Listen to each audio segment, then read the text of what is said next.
Hey everybody, my name is Stefan. Welcome back to Paradigm Shift, Embracing Creativity. And tonight we're actually going to be doing a special episode because we did not get a chance last week due to a power outage to have Alexander Camlin, our last week's guest, actually read some of his poems. So we're bringing him back on tonight, and I think you guys will be pretty impressed. I know I am. All right. Welcome back. Hey, thank you for having me. No problem, man. How you been? I've been pretty good, man. It's been a good week. Yes, How about you? It has been a very good week. Very hot, but very good. So, all right. Take it away, man. Tell me which one are we going to be doing first? So all of the ones I'm going to be sharing are from my new book, Automythopoesis, which you can find on my Facebook page, Alexander Camlin, or on Instagram at The Round Chaos. The first poem I wanted to share with you is titled, "We All Want to Make an Impact." O venerated impactor, which paved the way for us. An 8-ball corner pocket billion-year ballistic course. Could a greedy god have scratched just to play another game? A biota extirpated just for some garden space? We Holocaust survivors who arose within their wake, who learnt to bend the wanton wills of flame and flood and storm.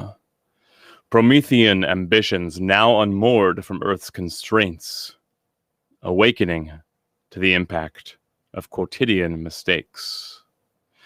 It's all the rage these days, this misanthropic haute couture, from tastemakers who hardly stomach hatred for themselves, blinded by the brilliance of their own dim, enlightened minds, mass-producing knockoffs so the masses can play along. Could we be more lost to life in distrusting even death? Another sure symptom of the dawning Anthropocene. What nobler honor can God bestow lowly beings such as us, to be selection's hand in calling forth what is to come?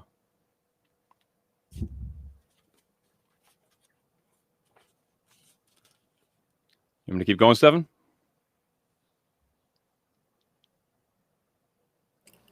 Sorry about that. My microphone was off. No worries.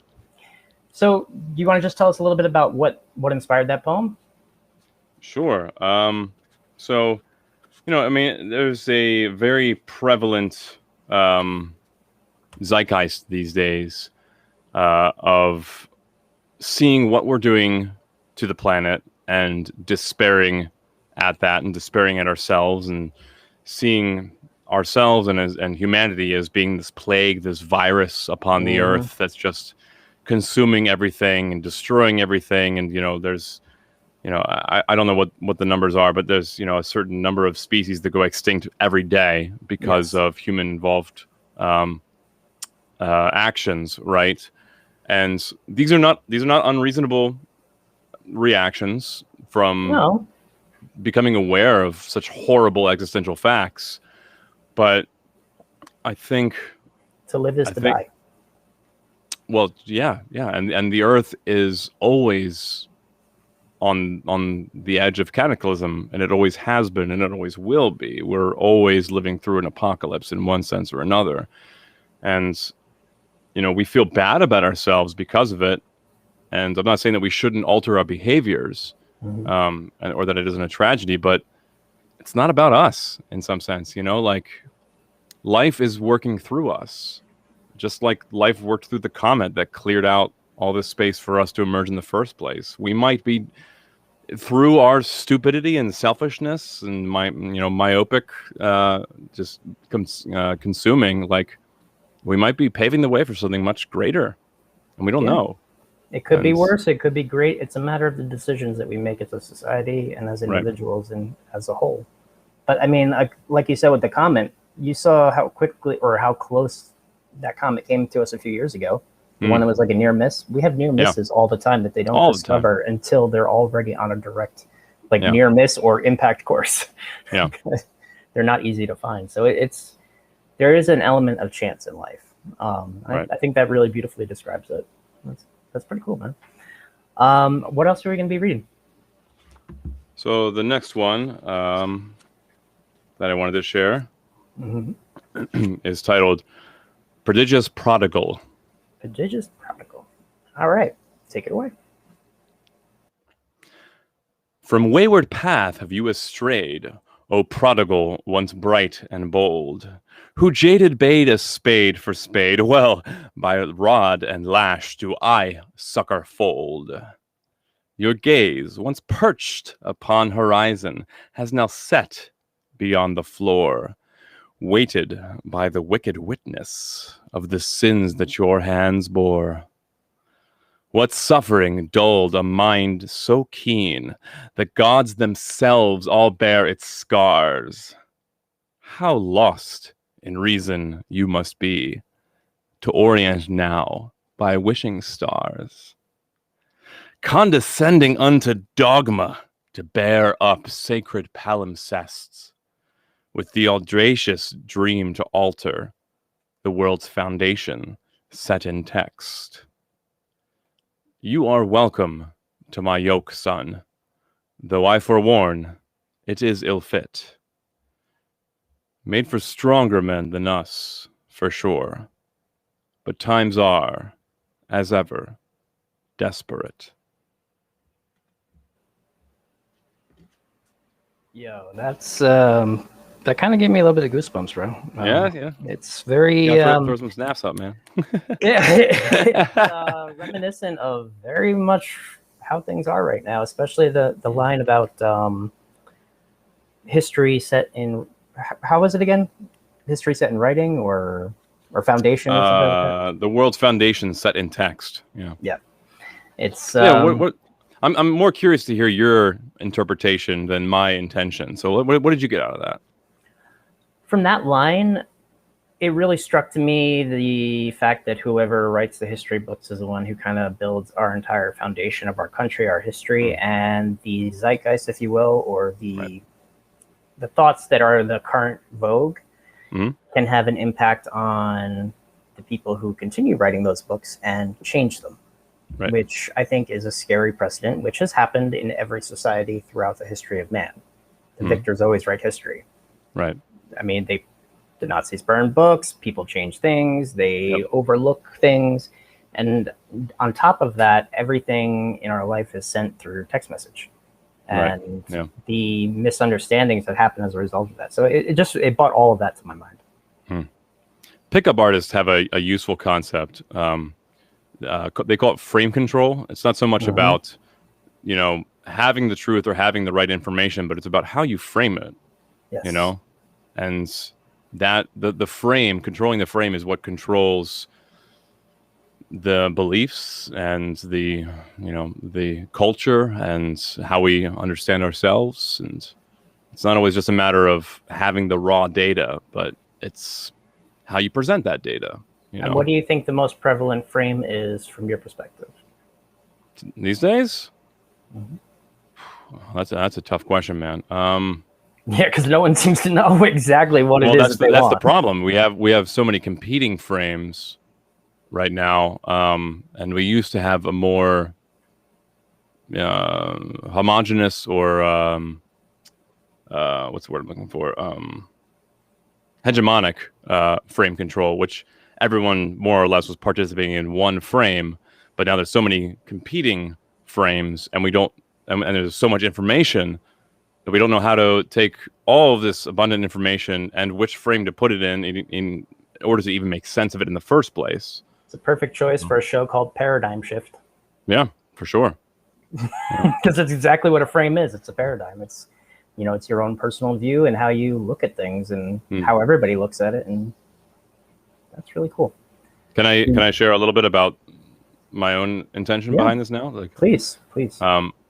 Like for me, this is the speaker in this is like a priest or a pastor, and the whole poem is set up like I'm returning to the church after being away from it, and this priestly figure is like, oh, you've come back, like I thought you were too smart for this shit, and that's on kind that of path a few times.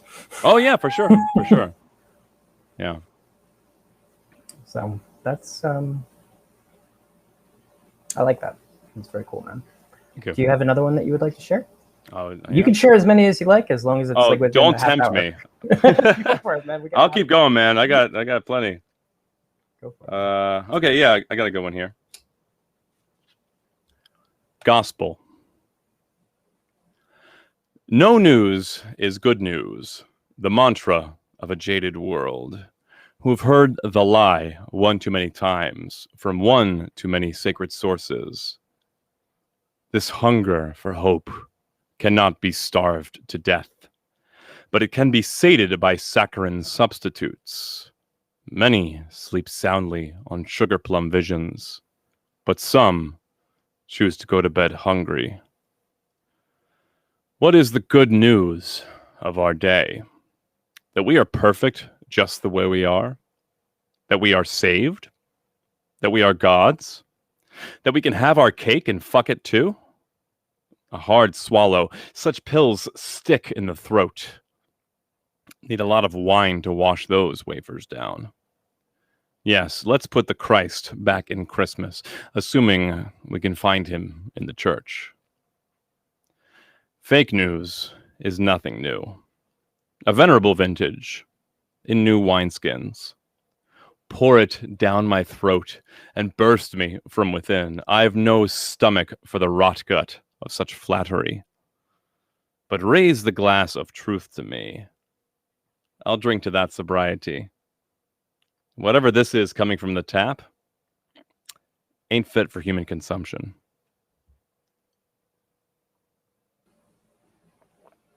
You're here. Salute. Wow. So, I mean, if any guests are watching and if they want to opine or give any opinions on what they think, Please chime in. feel free to chime in. Like, this is interactive. It's so much more interesting to me to hear what people are hearing than like what I intended, you know? Would you mind reading that one more time?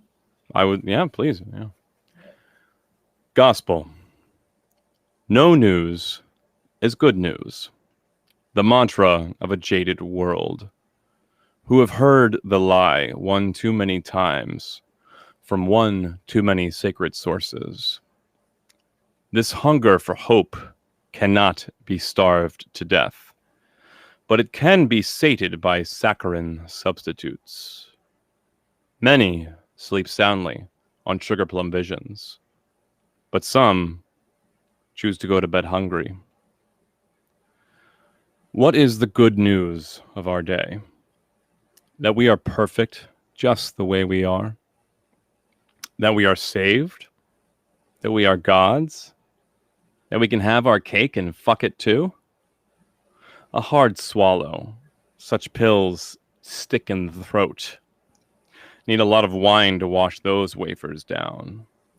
Yes, let's put the Christ back in Christmas, assuming we can find him in the church. Fake news is nothing new. A venerable vintage in new wineskins. Pour it down my throat and burst me from within. I've no stomach for the rot gut of such flattery. But raise the glass of truth to me. I'll drink to that sobriety. Whatever this is coming from the tap ain't fit for human consumption. Yeah. So, yeah, I had so many thoughts running through my head while you were reading that. The first time I was like, I need to hear it again so I can order what I'm thinking. I mean, for me, the whole fake news thing is a constant. You're right. It's nothing new, but it just feels like it's out of control. Like it got pointed out, which is what Donald Trump did, and then it just became like a mantra, and now it's become an acceptable practice, and it's. But propaganda is a tale as old as time. Exactly, and I fear that we're letting it run down the same path again, and like you said with the wineskins, the flattery, or I mean the flattery is just. I don't have a stomach for it either. I'm tired of hearing these crafted messages from political officials sitting up there saying stuff to you, and you know that they don't mean it because they go and do the opposite thing the very Sure. next day. I mean, I'd love to hear what you think about it. That's kind of what I got out of it. Just it's a perfect example of everything that's happened in the past year. I mean, And it's. Sorry, go ahead. sorry, yeah. The other thing that was very interesting about it is that, like, I'm Catholic. We met at a Buddhist monastery. Now, I never think that they really interact with each other, but I quite often would tell people that I ran into more people when I was at the monastery who acted like Christians Mm. than I did sometimes at my own churches. Yep. And I'm not saying that's overall a fact. I don't want anybody to Right, think I'm right, saying all yeah. churches are bad, all priests are bad. There are wonderful priests, there are wonderful parishioners. Yes. My mom worked at a church for most of my life. I mean, there are good people there. Yes. But it's the rule-making part of that group that is letting things slide, that it calls into question whether or not faith is still there. And it is, but it makes it harder to find. Yes. And I know for myself, part of my own conscious decision making when I decided to go down that path in the first place was that I had a very deep calling. I wanted to live a a life of discipleship to Christ, and You grew up I in a born again family, right? not a born again family, but I mean, I was baptized Lutheran. I went to Catholic school. Okay. We went to like mega churches, like the really big ones with electric guitars and comfy chairs. I kind of describe my parents as like biblically illiterate, biblical literalists. Blah, that's hard to say.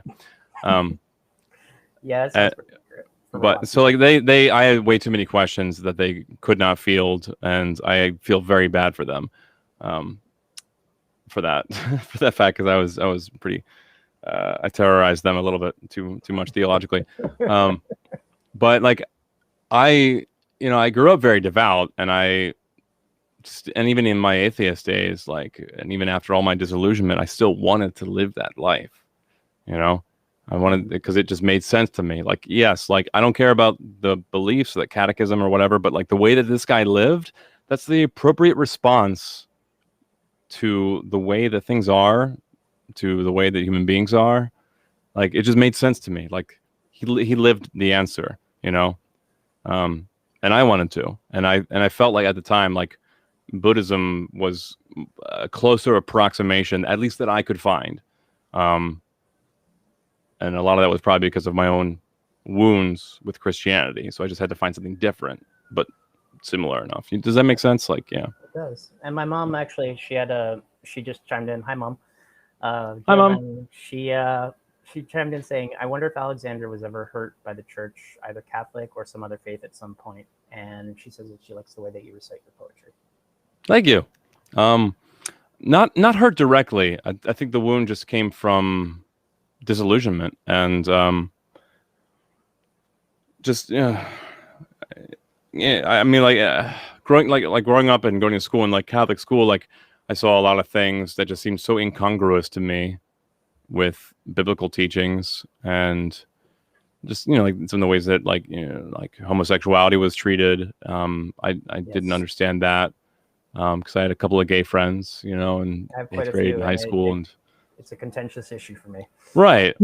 And and the way that and like the exclusion of women from the priest caste, and and like I don't know, I had a weird upbringing because I had both worlds. So I had like this Protestant world and then this Catholic world, and they're like diametrically opposed in some sense. So I was like, why are we still doing all these like kind of pagan-esque rituals? I don't understand this. Wasn't it supposed to be done away with? Like, it sounds a lot similar to my family in the sense that it was very open-minded. Like, we could believe what we wanted, but we were encouraged, obviously, to be Catholic. Right. And I think what you're going through in terms of the disillusionment, I think that happens to a lot of people along the way. Oh, for sure, yeah. They call it the dark night of the soul when they're referring to saints. Yeah. I mean, I'm no saint, but like, it's the same thing. You begin to wonder, like, is it real? Is it true?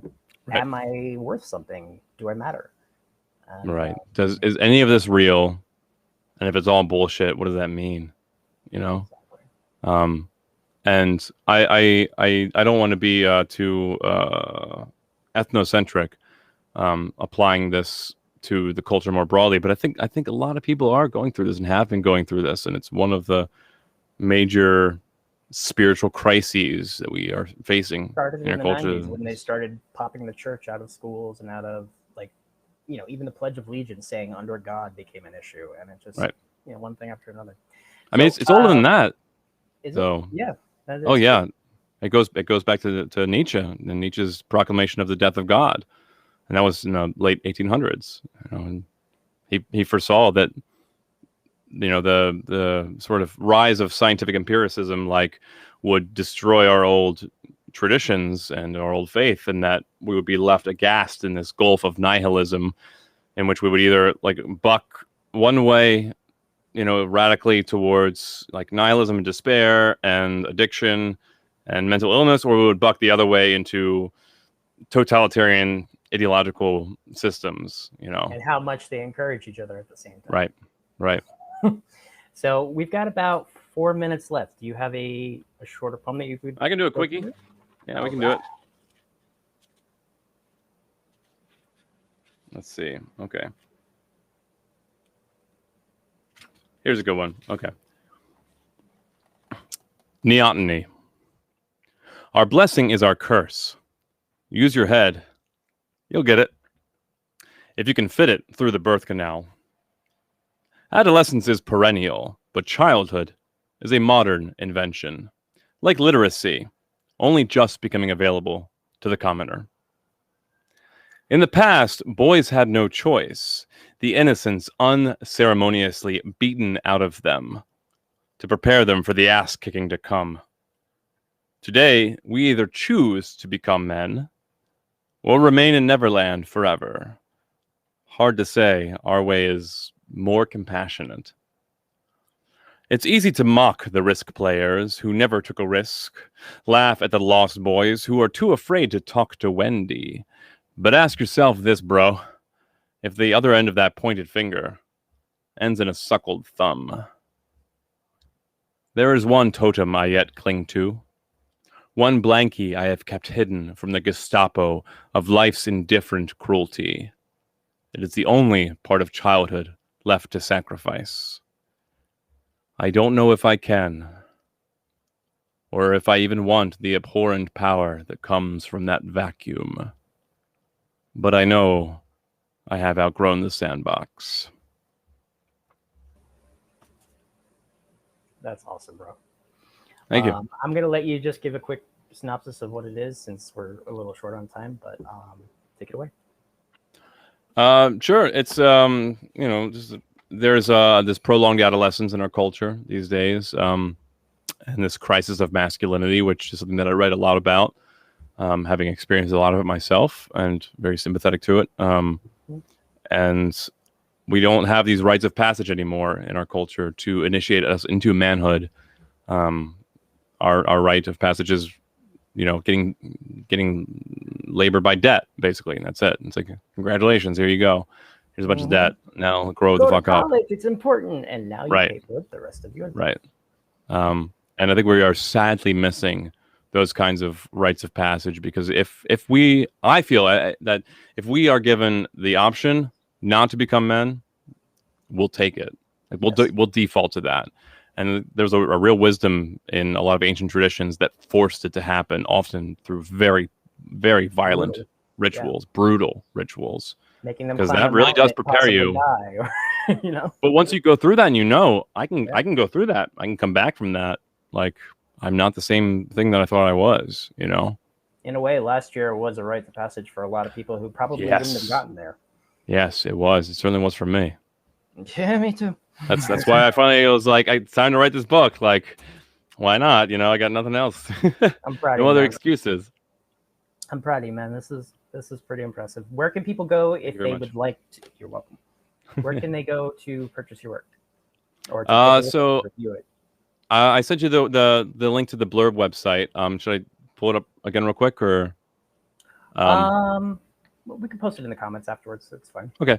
You can go to my Instagram page at The Round Chaos. It's all one word, all lowercase. The Round Chaos, the @ symbol. Or you can look me up on Facebook, Alexander Camlin.